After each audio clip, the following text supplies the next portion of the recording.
Новые уличные тренажеры в парке Визинги пользуются популярностью у всего населения. С самого утра здесь разминаются спортсмены, с удовольствием приходят и простые жители. Именно они выбрали место для установки комплекса. Здесь всегда многолюдно, рядом спортивные объекты.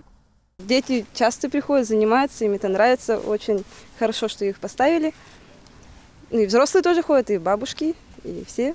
Установка комплекса стала возможна благодаря проекту «Народный бюджет». Стоимость 334 тысячи. На эти деньги закупили тренажеры, а вот монтаж – дело рук самих сельчан. Приглашали и волонтеров, и работников правоохранительных структур для оказания помощи. В течение 2 недель, данный проект был готов, после чего мы открыли где-то уже, наверное, в начале августа Дню физкультурника.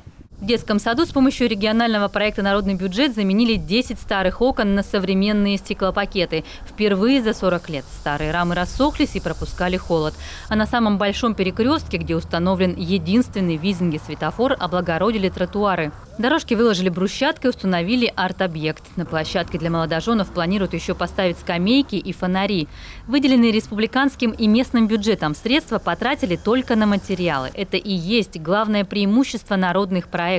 Все остальное можно сделать своими силами. Хотелось бы выразить большое спасибо, благодарность этому Морозову Александру Павловичу, Дурневу Анатолию Александровичу, Брыликову Николаю Петровичу, ну и работникам, которые принимали участие в строительстве. Это наши работники, которые непосредственно работают в сельском поселении Визинги.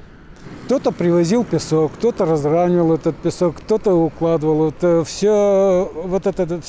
Всю тротуарную плитку уложил Брыликов Николай Петрович. Благоустроили территорию и жители поселка Заозерье. Отсыпали дорогу песком, выровняли автогрейдером, вырубили кустарник, привели в порядок канавы. В местном небольшом бюджете все средства расписаны, а потому дополнительные 270 тысяч стали большим подарком. К тому же к работам привлекли несколько безработных. Люди, увидели пользу от этих проектов, то, что можно сделать что-то своими силами, каким-то образом повлиять на жизнь на селе, в своем собственном селе, в своем собственном населенном пункте.